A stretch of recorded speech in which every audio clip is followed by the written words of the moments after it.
This week we are coming out with 3 interesting webinars. The first webinar is the art of building wealth slowly and surely, where we discuss the how to build your wealth in a structured manner. The second webinar is navigating the 50% US tariff, where we discuss the immediate effort and the steps taken by Indian government to overcome this. And the third webinar is the financial freedom before 40. Is it a myth or possible? Where we discuss the financial plan to be made to get into financial freedom.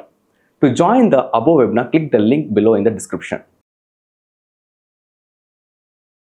Productizing my work in my years of investing has been the most interesting thing that I ever did. Everybody has an investment style. Everybody follows his style of investing in his own portfolio. But when you build portfolios for others, it can't be about just your style. It has to be about a style which suits the person you are investing for.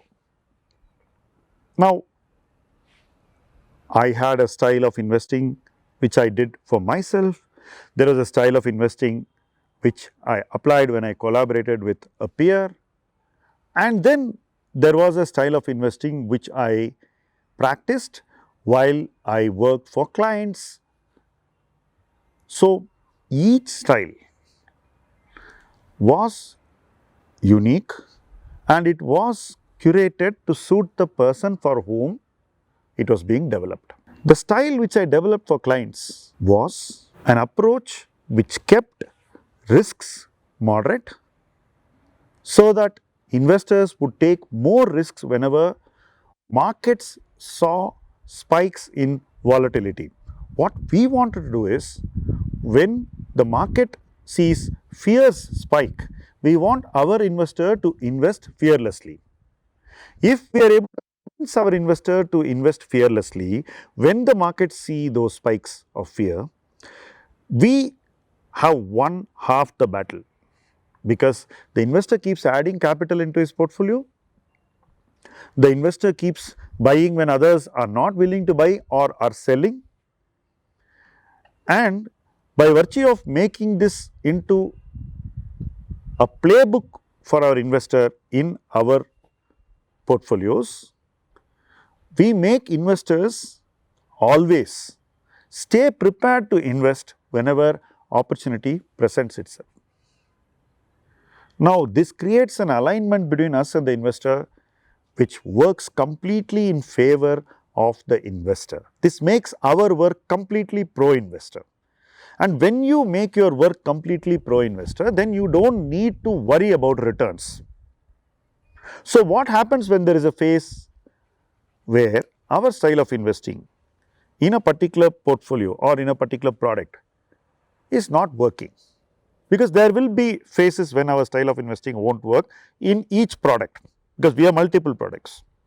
When the style doesn't work, what we want the investor to appreciate and be well aware of is that is probably the time to invest more money. When the style works and all the stocks are firing, the investor showing willingness to invest more money is only going to make our job a little bit difficult, because finding ideas and opportunities in a market which is already risen is far more difficult than finding ideas and opportunities in a market which is soft and tepid. Now, what matters is your product universe. If your product universe is soft and tepid, then if you have high conviction in each stock that you have invested in a portfolio, then you can scale up your portfolio using the softness in the performance. What usually happens is, when these companies start performing, which is typically after a few quarters, the portfolio comes back, it bounces back. Now, many investors think that they can invest after this bounce back. Well, I respect that view, but an investor who practices that approach will always get lesser returns than an investor who buys into dips, buys into opportunity and buys into underperformance. Usually, as an investor, I have made outperformance only by buying into underperformance in my personal portfolio. I have not gone in and put more money whenever my portfolio performed best. That's not how investing happens.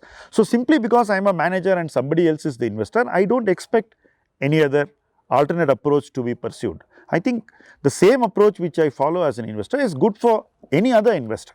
But some people do show hesitation, and we respect that. We try our best to convince them. And if they still don't want to be convinced, we respect their decision. But what happens on the other side is those who understand what we are trying to tell them, those who appreciate the logic of investing in a phase of underperformance, keep on contributing.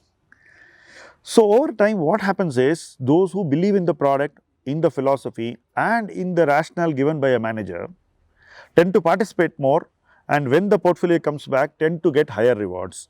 Those who don't tend to get moderate rewards.